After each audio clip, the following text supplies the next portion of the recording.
Continuando o nosso bate-papo sobre a epidemia de diagnósticos de transtornos de saúde mental, nesse vídeo a gente vai falar sobre um assunto muito delicado que são as crianças. Nunca se falou tanto sobre a saúde mental infantil e a gente nunca teve tantos diagnósticos como temos agora. É o espectro autista, é o déficit de atenção e hiperatividade e a ansiedade. Cada vez mais a gente convive com esses termos, com esses transtornos no nosso dia a dia e a gente se pergunta o que tem acontecido.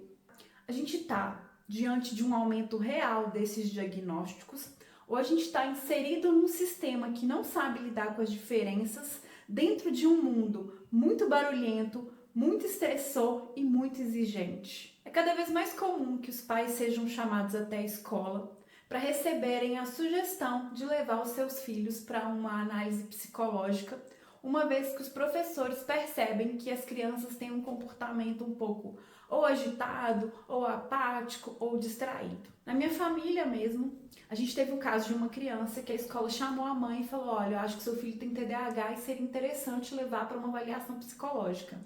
Esse tipo de situação, ele cai como uma bomba na cabeça dos pais que, muito desesperados, querendo o melhor dos filhos, já levam logo para uma avaliação. No primeiro vídeo, eu trouxe uma análise estatística desse boom, dos números cada vez mais crescentes dos transtornos. É um crescimento de 30% nas crianças diagnosticadas com TDAH, crescimento nos diagnósticos de autismo e a ansiedade sendo considerada o transtorno mais comum do mundo. Esse boom de diagnósticos nos leva a duas reflexões. A primeira diz respeito aos avanços, mais acesso à informação, diagnósticos e tratamentos mais precisos e menos estigma. A saúde mental das crianças, que não era um assunto falado há 20, 30, 40 anos, hoje é um assunto que está em pauta entre pais, educadores, médicos, psicólogos, sendo uma discussão muito pertinente e muito válida. E ao mesmo tempo, a gente tem vivido num mundo cada vez mais acelerado, mais barulhento, as crianças cada vez mais expostas a estímulos, comparação, aquela pressão por performar, por se enquadrar na caixinha do padrão, o que leva a muitos diagnósticos apressados, precoces, que desconsideram o ambiente, o ritmo e o funcionamento de cada criança. O diagnóstico é uma ferramenta extremamente valiosa que vai trazer a intervenção adequada, mais bem-estar, mais acolhimento e mais plenitude para as crianças e para os adultos que de fato têm algum tipo de transtorno. Um diagnóstico feito de forma genérica e apressada pode gerar na criança um rótulo que ela vai carregar pela vida toda. Pode também mascarar causas externas, então é uma falta de rotina, sobrecarga, muito estímulo, muita correria, a criança o tempo todo num ambiente estressor. O diagnóstico apressado também pode ocasionar a terceirização da responsabilidade. Os pais com laudo, eles param de olhar a criança de forma próxima, de forma genuína, observando os ambientes, os ritmos, o funcionamento daquela criança e passa a usar o laudo como um instrumento norteador. E por fim, esse diagnóstico genérico deixa de considerar características naturais das crianças, como por exemplo a alta sensibilidade. É muito comum a gente encontrar casos que o desajuste não está na criança, mas no ambiente que não respeita o funcionamento dessa criança. E nesse ponto do vídeo, novamente, a gente precisa falar sobre as crianças altamente sensíveis.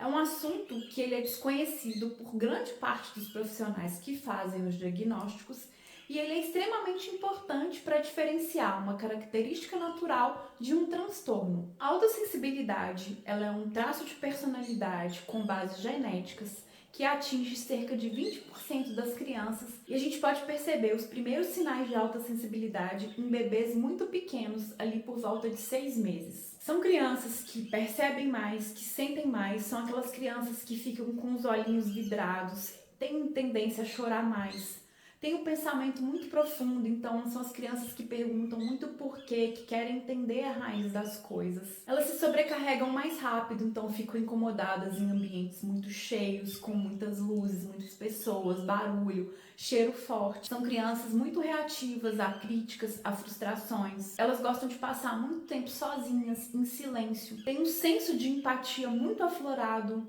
são criativas, são aquelas crianças intensas, curiosas, que tendem a deixar os adultos desconfortáveis e maravilhados. Só que, expostas a ambientes desregulados ou muito rígidos, essas crianças vão apresentar comportamentos que se confundem com os sintomas dos transtornos. Elas podem ficar mais agitadas, mais distraídas, terem explosões emocionais, o que causa toda essa confusão, que pode levar os pais a buscar o diagnóstico como uma resposta imediata para o comportamento do filho. Mas antes de sair buscando um diagnóstico de forma frenética, o olhar genuíno e amoroso dos pais ou dos cuidadores pode mudar todo o jogo da vida daquela criança. Observando a rotina dela, o ritmo, se existe sobrecarga de estímulo, de coisas, de atividades, se existe uma rotina previsível, se aquela criança tem os ritmos dela respeitados, se não existe sobrecarga de atividades, de estímulos, de obrigações, e se os pais não colocam expectativas e cobranças irreais em cima daquela criança. Ela tem que performar, é o tempo todo sendo comparado com o primo, com o coleguinha, aquela coisa de entrega, de fase, de você tem que ser uma super criança. Muitas vezes esses pais esquecem que elas só são crianças e que elas têm a vida toda para se desenvolver. Esse olhar amoroso e pequenos ajustes na rotina pode mudar totalmente a forma como sua criança se comporta. Então, por exemplo, inserir e respeitar pausas, respiros ao longo do dia. Ela não precisa ter 30 atividades, não precisa ter natação, inglês, espanhol, balé, luta, tudo no mesmo dia. Respiro, tempo para ela brincar, tempo para ela dormir, tempo para ela se organizar internamente é extremamente importante para a autorregulação, para que ela consiga se adaptar melhor, para ela ficar menos agitada ou menos distraída, menos agressiva. Um segundo ponto é reduzir os estímulos, menos tela, menos correria, menos cobrança, menos essa coisa de o tempo inteiro ela tem que estar muito ligada, muito estimulada. Rotinas previsíveis, elas são muito importantes para as crianças altamente sensíveis, uma vez que elas buscam essa segurança.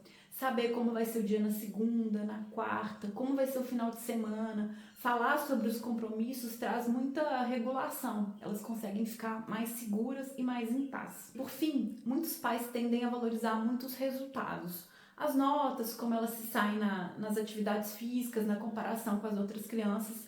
Mas para as crianças altamente sensíveis, a valorização do esforço, das microvitórias, é muito importante para a autoestima, para a autoconfiança, para a autoimagem delas. O olhar respeitoso e verdadeiro dos pais ou dos cuidadores é melhor do que qualquer profissional que vai diagnosticar o seu filho. Um professor que tem 40 crianças ou um psicólogo que vai ver o seu filho 2 vezes, 3 vezes por 40 minutos, não tem a capacidade que você tem de entender o seu filho. Ele está ali no seio familiar desde o ventre, então você conhece a respiração, quando está cansado, quando está com sono, quando está doente, quando está com algum problema. E essa visão refinada sobre a criança é um divisor de águas entre um diagnóstico preciso ou um diagnóstico apressado, que vai mudar completamente a vida dela. Todo esse conhecimento sobre a criança, junto com um olhar verdadeiro, amoroso e próximo, vai ser muito importante para direcionar o profissional que vai fazer o diagnóstico. E, em contrapartida, esse mesmo olhar genuíno, amoroso e próximo